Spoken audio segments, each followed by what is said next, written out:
Kira-kira gimana sih peran guru dan bagaimana proses mereka bisa beradaptasi untuk mengikuti perkembangan teknologi terkini? Iya, benar. Dengan era digital ini tentu guru harus beradaptasi ya dengan kemajuan teknologi saat ini. Kuotanya mungkin lebih banyak atau lebih sedikit?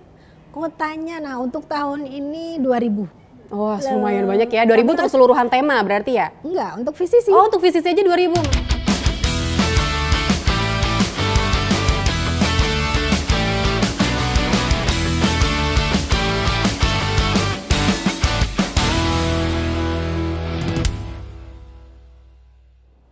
Hai Digers, welcome back to the one and only Talent Talks. Dan kali ini bersama gue, Cut Medika Zela Tiffany, kita akan membahas hal-hal seru terkait dengan satu tema yang menarik banget, yaitu meningkatkan profesionalisme guru di era digital.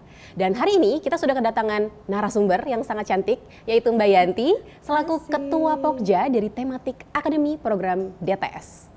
Apa kabar Mbak Yanti? Baik, alhamdulillah. Gimana? Lagi sibuk apa nih kira-kira sekarang? Ngurus pelatihan tematik akademi dong. Sibuk mungkin ngurusin tema-tema apa gitu? Iya benar, banyak tema ya. Kita temanya ada 9, jadi kita sibuk ngurusin tema ini, diharapkan di pertengahan tahun semuanya bisa kelar. Oke, siap. Nah, sekarang aku mau ngebahas tentang peningkatan profesionalisme guru di era digital. Seperti kita ketahui bersama nih Mbak, kalau misalnya kita lihat pas era pandemi, kan kira-kira nih para guru diminta untuk agile ya, selalu mengikuti perkembangan zaman. Nah, mereka dituntut untuk memiliki kompetensi lebih. Nah, kira-kira menurut Mbak Yanti sendiri, apa sih urgensi dari profesionalisme di era digital bagi seorang guru? Profesionalisme itu sangat penting ya. Definisi sendiri yaitu lebih mengacu kepada standar etika, kompetensi, dan kemampuan suatu guru ya untuk memberikan pengajaran dan menyelesaikan tugasnya secara efisien dan efektif gitu. Nah, jadi profesionalisme suatu guru itu memberikan pengaruh yang baik ya bagi anak didiknya, sehingga anak didiknya dapat mengikuti pelajaran yang diberikan dan tentu saja dapat mengikuti perkembangan zaman saat itu, yaitu era digital. Keren banget. Nah, satu lagi nih yang menarik deh Mbak Yanti. Jadi kita sering dengar kalau sekarang kualitas guru itu dinilai kurang gitu. Apalagi sekarang kan era makin digital ya. Nah, kira-kira menurut Mbak Yanti sendiri apa sih yang harus ditingkatkan dari seorang guru di era digital seperti ini? Iya, benar. Menurut survei dari Politik and Risk Economy and Economic Risk Consultant menyatakan bahwa Indonesia berada di ranking terbawah ya se-Asia, di ranking 12 gitu. Nah, itu suatu concern bagi pemerintah bagaimana untuk meningkatkan kompetensi atau profesionalisme guru gitu.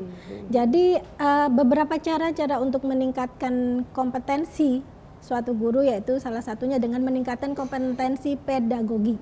Pedagogi ini yaitu kemampuan untuk bagaimana mengajarkan suatu muridnya ya agar lebih baik, agar bisa menerima dan menangkap pelajaran dengan baik. Yang kedua yaitu kemampuan untuk menguasai materi. Nah, gimana nih guru nggak bisa menguasai materi kalau anaknya bagaimana gitu anak didiknya. Terus yang ketiga menguasai kemampuan teknologi gitu. Nah, seperti kita ketahui bahwa anak-anak sekarang kan sudah mengikuti perkembangan zaman ya di era digital, bahwa oh ini saya bisa ini, malah lebih dibandingkan orang tua bahkan guru, maka guru tidak boleh kalah gitu, harus mempunyai keterampilan yang lebih besar daripada anak didiknya gitu. Nah, dengan keterampilan ini harus diterapkan selain dalam pengajaran juga diterapkan dalam menyelesaikan tugas-tugasnya.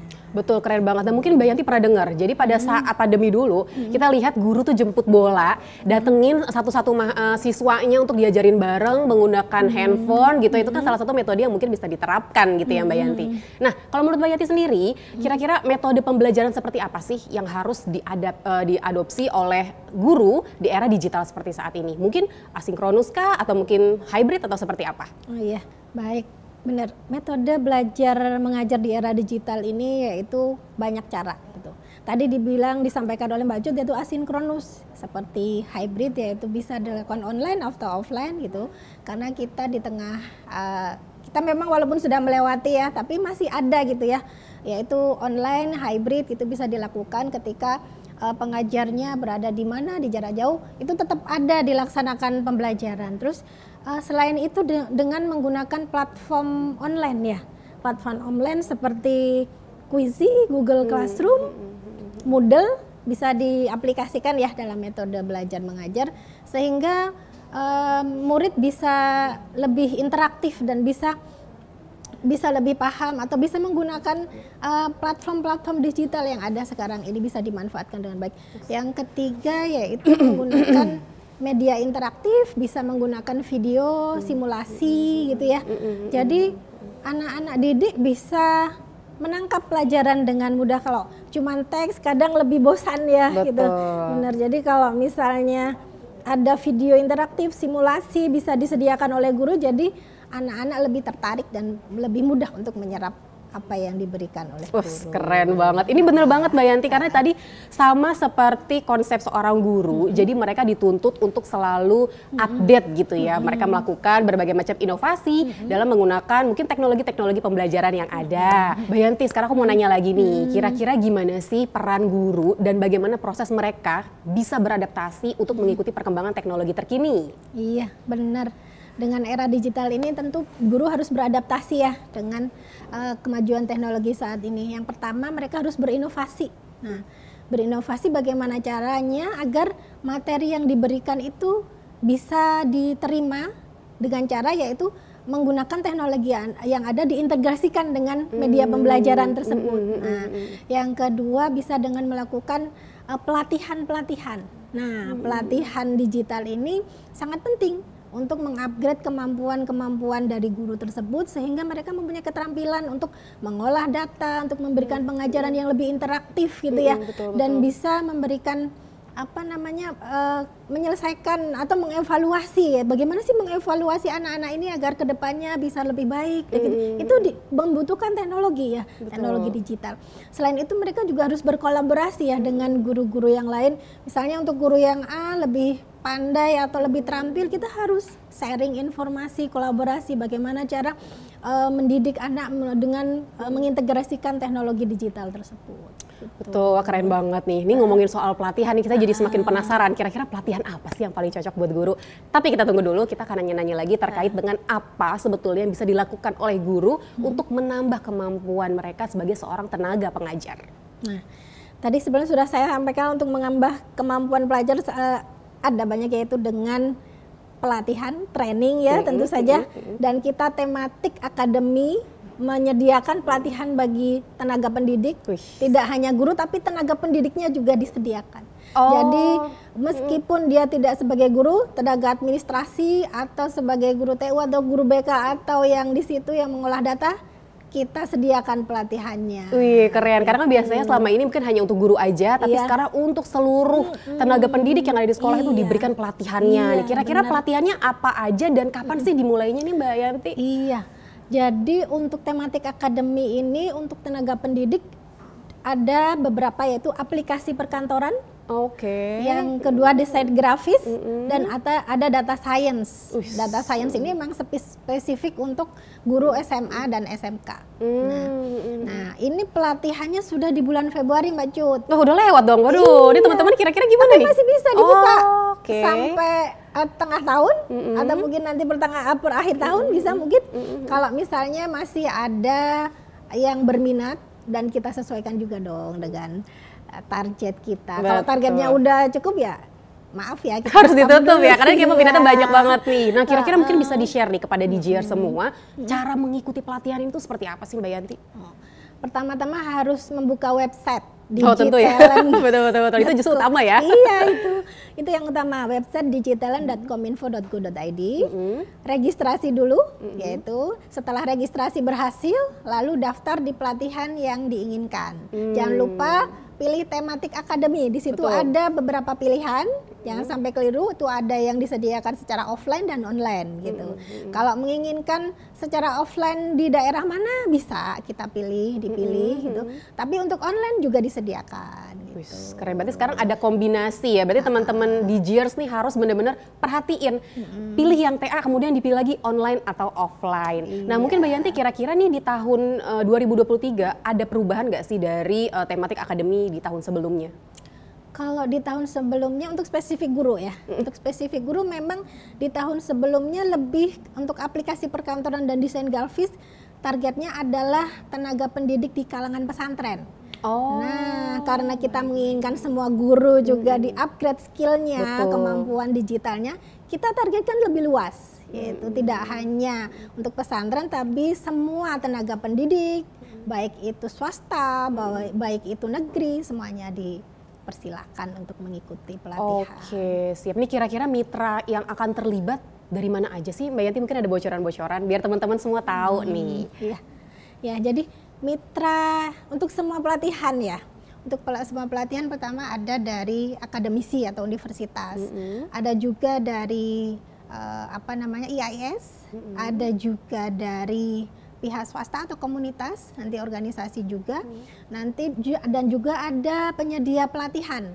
Yang di situ kita akan berkolaborasi terkait materi, modul, dan master trainer yang nanti akan memberikan training of trainer bagi trainer yang ada di UPT tersebut. Oh, jadi ada TOT-nya juga ya, berikan kesempatan gitu. Terus kalau misalnya untuk mitranya sendiri, berarti ini juga berkolaborasi dengan asosiasi dan juga dengan pihak ketiga mungkin tadi ya, dengan mitra baru gitu. Oke. Nah, kira-kira tema apa aja sih Mbak Yanti yang ada di keseluruhan tematik akademi tahun 2023? Nah, tema ini di tematik akademi ada 9. Sebanyak banget. Iya, ada 9 ya temanya. Yang pertama tadi aplikasi perkantoran untuk tenaga pendidik, yang kedua desain grafis, yang ketiga data science, ada yang keempat metaverse. Nah, metaverse wah, ini kekinian banget ya. Iya, metaverse ini lebih ke awareness, tidak hanya mahasiswa tapi dosen juga. Nah, ini kan pengajar juga ya. Iya, betul. Dosen juga harus tahu nih tren-tren terkini itu apa gitu. Makanya kita sediakan gitu pelatihan tersebut. Selain itu juga ada Women in Tech. Nah, Women in Tech ini pelatihan yang ditujukan kepada women ya, wanita yang ada di Indonesia di usia 18 sampai 40 tahun yang terkait untuk pelatihannya lebih ke Python dan cyber security gitu. Nanti ada hackathonnya, itu menarik. Keren banget asli. Iya, jadi ada pelatihan basic cyber security untuk targetnya adalah anak SMA SMK. Ini lebih ke awareness, bagaimana sih mengamankan data-data yang dia akses, yang dia upload di sosial media atau di mana ya, terkait data-data yang online tersebut. Nah, yang selanjutnya adalah pengenalan coding. Nah, pengenalan coding ini untuk anak SD dan SMP. Wah, ini keren banget nih. Jadi gimana coding itu bisa merambah ke anak-anak kecil ya, generasi muda. Tujuannya untuk agar anak-anak bisa berpikir secara kritis dan logis gitu. Bagaimana terus kemampuannya diasah, oh ternyata dia ada bakat loh pembuatan coding ini, tidak hanya game online gitu kan. Nah, mereka diasah untuk hal yang positif gitu ya. Betul. Terus selain itu ada VCC, video content creator. Nah, ini justru yang penting nih buat teman-teman yang pengen jadi content creator, bisa buat ikut pelatihan ini kayaknya nih Mbak. Benar. Kuotanya mungkin lebih banyak atau lebih sedikit? Kuotanya, nah untuk tahun ini 2.000. Wah, lumayan banyak ya. 2.000 untuk keseluruhan tema berarti ya? Enggak, untuk VCC. Oh, untuk VCC aja 2.000, Masya Allah. Ini siap-siap nih para content creator Indonesia. Benar, ini menarik sekali ya. Jadi kita selenggarakan 2 batch. Untuk batch pertama ini di bulan Maret dan batch berikutnya perkiraan di bulan April atau Mei. Jadi jangan sampai ketinggalan ini di Gears ya. Betul banget. Nah, kalau kita ngomongin tadi udah ada 9 tema, mungkin saya pengen nanya nih terkait dengan manfaat. Kira-kira apa sih manfaat dari mengikuti pelatihan tematik akademi? Wah, banyak manfaatnya Mbak Cut. Jadi tadi kalau untuk spesifik guru tentu bisa mengupgrade skillnya ya, kemampuannya bagaimana mengajar secara interaktif dengan menampilkan audio video yang sudah diajarkan tadi di pelatihan. Selain itu bagaimana mengolah data sehingga bisa ditampilkan menjadi lebih bagus dan statistiknya lebih bagus. Dan untuk pelatihan tema-tema lain lebih ke awareness, teknologi digital, tren-trennya seperti apa, terus keamanan security-nya seperti apa, dan juga kalau untuk VCC pasti bisa untuk menambah pengetahuan atau kemampuan skillnya untuk menampilkan video ya secara dimonetize ya. Tentu saja ini sangat bermanfaat bagi para partisipasi pelatihan untuk bisa lebih meningkatkan kemampuannya, tidak hanya untuk kemampuan tapi bisa untuk memonetize ya hasil dari pelatihan tersebut yang menghasilkan uang gitu. Betul, ini keren banget. Justru yang paling penting ya, ini kayaknya saya harus ikutan nih Visisi nih. Iya, ya, Mbak. Oke, nah kita tadi udah ngomongin soal manfaat. Nah sekarang kayaknya nggak adil kalau cuma saya doang nih, Mbak Yanti yang nanya. Nah sekarang kita akan masuk ke segmen DGers bertanya. Mbak Yanti, sekarang sudah ada pertanyaan dari @kanganom23. Kira-kira strategi apa sih yang perlu dikembangkan oleh seorang guru untuk meningkatkan profesionalismenya? Ini jadi kan kita tentu saja sebagai tematik akademi ya, penyelenggara tematik akademi concern terhadap profesionalisme seorang guru. Nah strateginya ya kita mengadakan pelatihan-pelatihan. Nah pelatihan-pelatihan tersebut kita lihat apa sih yang diperlukan mereka saat ini gitu untuk tenaga pengajar, untuk menyelesaikan tugas-tugasnya, untuk memberikan pengajaran yang secara efektif dan efisien. Kita lihat tema-tema yang menarik bagi guru. Nah itu kan salah satunya yaitu dengan aplikasi perkantoran, desain grafis, data science. Itu menurut kami sangat menarik. Nanti kita coba lagi, kita gali-gali lagi. Kira-kira keterampilan apa sih yang dibutuhkan untuk guru gitu kita coba mungkin untuk kedepannya ya, yang sangat berguna untuk guru. Betul. Jadi kedepannya mungkin akan ada lagi pengembangan tema-tema baru untuk menjawab tantangan profesionalisme guru di era digital. Keren banget. Ini bisa dibilang kalau tematik akademi itu semacam pelatihan yang sapu jagat ya. Karena seluruh pelatihan jenis-jenisnya berbagai macam, mulai dari tenaga pendidik sampai dengan anak kecil, semua lengkap. Wah keren banget nih Mbak Yanti. Dan untuk pertanyaan selanjutnya dari @pajo21, untuk mengikuti pelatihan tematik akademi, ini terbuka nggak sih untuk mahasiswa? Tentu bisa. Kemarin kan kalau dilihat pelatihan lain ada segmen tertentu ya. Iya betul. Nah itu kalau yang tematik kita lebih luas segmennya. Mau mahasiswa awal, tingkat akhir, masih pertengahan, kita ada juga pelatihannya. Bisa seperti Women in Tech, Metaverse, bisa juga VCC ikut di situ. Nah itu kan menarik sekali ya. Betul. Seperti Women in Tech, yaitu meningkatkan skill bagaimana untuk membuat aplikasi, awarenessnya cyber security seperti apa, dan untuk Metaverse sendiri yaitu lebih ke tren teknologi yang terbaru ini seperti apa, jadi menimbulkan ide-ide yang baik bagi mahasiswa ya, misalnya untuk membuat skripsi atau tugas akhir, ada ide dari Metaverse ini bagaimana gitu, seperti itu. Betul-betul. Untuk lokasi sendiri mungkin Mbak Yanti kira-kira apakah juga bisa menjangkau teman-teman di daerah timur sampai dengan yang barat atau seperti apa? Atau mungkin online dan offline kombinasi Oh iya pelatihan? benar. Ini bisa menjangkau semua ya dari timur sampai barat gitu. Ada offline juga, ada online juga. Untuk Metaverse sendiri kita offline. Kita pilih daerah-daerah tertentu ya. Kalau tahun kemarin sudah ada di 5 lokasi, Surabaya, Makassar, Bandung gitu ya. Nah kita coba untuk wilayah lain agar lebih merata gitu ya. Tapi kalau pengen yang offline seperti UPT ya, UPT tentu akan lebih merata di Indonesia karena ada di bagian timur ada, bagian barat ada, bagian tengah juga ada. Mbak Siap, ini keren banget, informasinya sangat lengkap sekali. Jadi teman-teman jangan lupa untuk selalu buka website DTS karena di sana pelatihannya sangat banyak. Jadi buat teman-teman yang mungkin kelewatan beberapa tema, masih ada tematik akademi ini untuk bisa diikuti. Dan mungkin dari Mbak Yanti ada nggak kira-kira media sosial tematik akademi? Ada dong tentu, yaitu @tematik.academy di Instagram. Jangan lupa dicek ya. Di situ banyak pelatihan yang bisa ditampilkan, bisa dilihat di situ apa saja ketika di bulan apa kita upload, Dan jangan lupa buat kalian semua DGers, kepoin terus media sosial dari program Digital Talent Scholarship, baik di Instagram maupun di website kita, dan juga tadi bisa kepoin juga nih media sosial dari tematik akademi. Jangan lupa website kita adalah digitalent.kominfo.go.id. Dan terima kasih kepada Mbak Yanti atas sesinya. Sekarang seru banget. Mudah-mudahan kita bisa ngobrol-ngobrol lagi. Dan nanti jangan lupa untuk terus update ya terkait dengan program tematik akademi. Demikianlah untuk acara Talent Talks kita hari ini. Sampai jumpa di acara Talent Talks berikutnya. Kenapa sih gue selalu aja? Aku duduknya nggak apa-apa. Oh iya. Aku lupa Women in Tech. Women in Tech. Women in Tech.